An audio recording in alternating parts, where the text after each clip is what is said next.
सुबह का समय है और पूरी दुनिया जाग गई है। जिनको भी दफ्तर जाना है या दफ्तर के लिए तैयार हो रहे हैं, वे सब दफ्तर की तैयारी कर रहे हैं।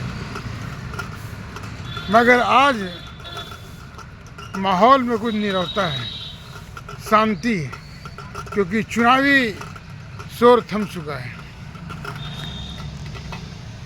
कल मतदान होगा। 8वें विधानसभा के लिए कल मतदान होगा, जिसमें दिल्ली के 70 विधानसभा क्षेत्रों में 1.5 करोड़ से ज़्यादा मतदाता भाग लेंगे। कल तक प्रचार का कल आखिरी दिन था, तो सब लोगों ने अपना धन, जन और वाहन बल का प्रदर्शन किया और अपनी पूरी ताकत झोंक दी।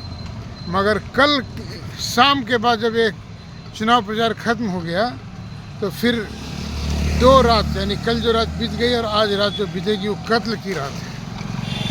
अभी तक की जो व्यवस्था थी वो पर्दे के बाहर थी, मगर अब जो व्यवस्था है वो पर्दे के भीतर की व्यवस्था है। सरकारी स्तर पे पोलिंग सेंटर पे व्यवस्था की जा रही है, मतदान की व्यवस्था की जाएगी, मतदाताओं को कैसी कैसी सुविधाएँ दी जाए इसकी व्यवस्था की जाएगी, और उम्मीदवारों द्वारा अब वोट की ठेके की व्यवस्था की जाएगी। वोट की जो बोली लगी है उसका अंजाम देखा जाएगा, और जो सबसे सस्ते में वोट उपलब्ध हो जाता है, जिसे दारू पर कहा जा सकता है, कुछ चंद साड़ी पर दिया जाता है, कुछ चंद रुपयों में जैसे खरीदा जाता है, वैसे इलाके के ठेकेदारों को मैनेज किया जाता है कि इतने वोट पड़ने ही चाहिए। इस चुनाव की सबसे बड़ी खासियत रही कि मतदाता कहीं नहीं है। इस चुनाव में तीनों पार्टियों ने बोली लगानी शुरू कर दी। सरकारी ठेके में सबसे कम पैसे का बीट देने वाले को ठेका मिलता है, और नीलामी में जो सबसे ज़्यादा वोट राशि बोलता है उसको नीलाम किया जाता है, उससे नीलाम करता है। तो दिल्ली की जनता को नीलाम करने की जो एक कोशिश की गई कि कोई साड़ी दे रहा है, कोई 2100 रुपये महीना दे रहा है, तो कोई 2500 रुपये महीना दे रहा है, कोई नौकरी का अप्रेंटिसशिप दिखाने की कोशिश कर रहा है, तो कोई महिलाओं की लड़कियों की शादी में 15,000 देने का दावा कर रहा है। यानी कि दिल्ली के लोगों को मुफ्तखोर बनाने वाले ये मुफ्तखोर नेता जीवन भर मुफ्तखोरी का पैसा खाते और कमाते हैं। पैसा कितना कमाते हैं और कितना पार्टी के फंड में जाता है, ये मुफ्तखोर पार्टियां और मुफ्तखोर नेता दिल्ली की जनता को मुफ्तखोर बनाना चाहती हैं, और यह लक्षण पूरे देश में धीरे धीरे हावी होता जा रहा है। जहां पर जनता की परवाह नहीं करते कि नली गली सड़कें, शिक्षा की व्यवस्था कितनी बदहाल है, बजा रही है, उसके बजाय वो पैसों के बूते वो लोगों को खरीदने की कोशिश करते हैं। दिल्ली की जनता मानो बोली लग रही है कि तुम वोट दो, तुम्हारे बदले में ये देंगे। दिल्ली का एक बहुत बड़ा वर्ग ठगा हुआ महसूस कर रहा है कि ये हर बार दिया जाता है, और बीजेपी द्वारा तो अब मोदी की गारंटी दी जा रही है। कोई व्यक्ति के बारे में कहा जाता है कि संस्था सबसे बड़ी होती है, लेकिन भाजपा में मोदी अब सबसे बड़े हो गए हैं। मोदी से छोटी अब RSS हो गई है, मोदी से छोटी अब बीजेपी हो गई है, क्योंकि मोदी की गारंटी है, और नेताओं की गारंटी की कोई वैल्यू नहीं होती। नेताओं की गारंटी की कोई वैल्यू नहीं होती है, क्योंकि वो सुबह जो बोलते हैं वो दोपहर में भूल जाते हैं, दोपहर में जो बोलते हैं वो शाम को भूल जाते हैं। इसके बावजूद चलो मोदी की गारंटी दी जा रही है, लेकिन वो गारंटी कितनी पूरी होगी वो तो आगे भविष्य देख रहा है, और पिछले 11 साल से पूरा हिंदुस्तान देख रहा है। मगर जिस तरह से आप केजरीवाल ने भी जो लोगों को मुफ्तखोर बनाने की कोशिश की, और पूरे शान शौकत के साथ बता रहे हैं कि अगर केजरीवाल नहीं आया तो आपके घर का बजट बिगड़ जाएगा, बिजली महंगी मिल जाएगी। दूसरी पार्टियां ये लोगों को चेतावनी दे रहे हैं, आगाह कर रहा है कि हमें अगर वोट नहीं दोगे तो तुम्हें ये सारी सुविधाएं खत्म हो जाएगी।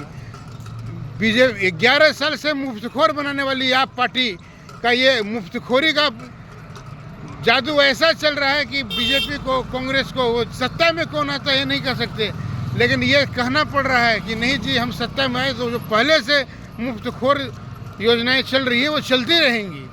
इसके अलावा हम ऐड में ये कर रहे हैं कोई दीदी योजना ला रहा है, कोई बहन योजना ला रहा है, कोई सम्मान योजना ला रहा है और न जाने क्या क्या योजनाएं ला रही हैं। नेताओं को भी इन योजनाओं के बारे में पता नहीं है कि क्या क्या योजनाएं चल रही हैं। कल तक जो दिल्ली की जनता की नीलामी और बोली लग रही थी, वो बोली अब रुक गई है। बोली रुक गई है। अब बोली का अंजाम 5 तारीख को देखने को मिलेगा कि दिल्ली की जनता इन बोली के आधार पर किसको वोट देती है या नहीं देती है। 5 तारीख को मतदान है। 5 तारीख यानी कल मतदान में क्या फैसला आएगा इसका पता 8 तारीख को चलेगा।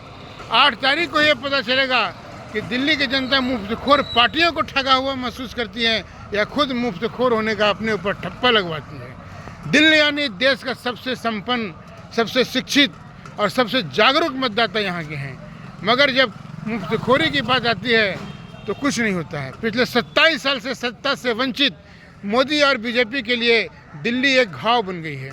दिल्ली एक जख्म है कि पूरे देश को जीतने का दावा करने वाली बीजेपी या मोदी सरकार दिल्ली में अभी तक अपने आप को कुछ नहीं कर पा रही है। और आप भी यहाँ से ऐसे काबिज है कि 90% से ज़्यादा सीटों पर उसका कब्जा है। यानी एक तरफ अगर मोदी जी का जादू है तो केजरीवाल के जादू को वो तोड़ नहीं पाए हैं। और इसी को तोड़ने के लिए इस बार बीजेपी दम खम सब लगा रही है, जो भी लगा सकती है। मगर अब देखना यह है कि एक केजरीवाल अपनी सत्ता को बचाने के लिए क्या कर पा रहे हैं। कांग्रेस की बड़ी बड़ी योजनाएं हैं, लेकिन वो धरती पर नज़र नहीं आ रहे। उनके कितने उम्मीदवार जनता के बीच जा रहे हैं इसका भी कोई खाका नहीं कर सकते हैं। चुनाव प्रचार का दौर खत्म हो गया है, लेकिन कांग्रेस की स्थिति को देखते हुए लगता है कि कांग्रेस शायद तीसरे चौथे नंबर पर ही दिल्ली में रहेगी। वहीं बीएसपी की धमक से यानी हाथी के आगमन से सभी पार्टियों में तनाव है, क्योंकि हर इलाके में 10 से 15 हज़ार वोट हाथी काट देगी। और हाथी के समर्पित मतदाता या समर्पित लोग जिस तरह से अपनी पार्टी के लिए जन प्रचार में जुड़ते हैं, धन देते हैं या बहन जी मायावती बहन जी के लिए लगे रहते हैं, उससे यह तय है कि बीएसपी भले ही सत्ता में आए ना आए, हो सकता है कि 70 सीट में शायद ही उन्हें खाता भी खुले, मगर बड़े बड़े मुनीमों के, आपके, बीजेपी के वो के समीकरण को, उनकी पूरी योजना को वो बिगाड़ देंगे। पूरी योजना को वो बिगाड़ देंगे, क्योंकि हाथी की चाल के सामने फिलहाल न कमल फूल का भी दावा कर सकती है और न झाड़ू भी ये कह सकती है कि जी हम हाथी को साफ कर देंगे। ढेरों चुनाव कल है और चुनाव प्रचार का दौर थम गया है। थोड़ी शांति है, नहीं तो पूरे दिन रात एक ही गाजा बाजा के साथ लोगों के कान फटे जा रहे थे।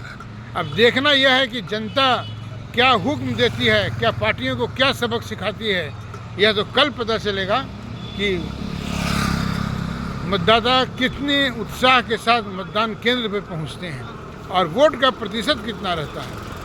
वोट का प्रतिशत ही ये तय करेगा कि किस पार्टी के लिए क्या है। वैसे सभी पार्टियों के सांस फूले हुए हैं। कोई भी पार्टी अपने आप को दमदार या अपने आप को ये नहीं कह पा रही है कि हम सत्ता में आ रहे हैं। कहने को सब कह रहे हैं, मगर भीतर से सब आशंकित हैं, क्योंकि जनता की चुप्पी ने उन्हें आशंकित कर रखा है और जनता की चुप्पी को ही प्रलोभन में बदलने के लिए नीलामी चल रही है, ठेकेदारी चल रही है, बोली लगी हुई है। और दिल्ली की जनता के सामने भी एक बड़ी चुनौती है कि वो सही में लोकतंत्र की प्रहरी है या वो भी मुफ्तखोर बनती जा रही है। अब इसका फैसला 8 तारीख को होगा कि राजनीतिक पार्टियां मुफ्तखोर हैं या दिल्ली की जनता मुफ्तखोर है। दिल्ली की जनता मुफ्तखोर है। सन्नी बाजार रोड से मैं अनामी।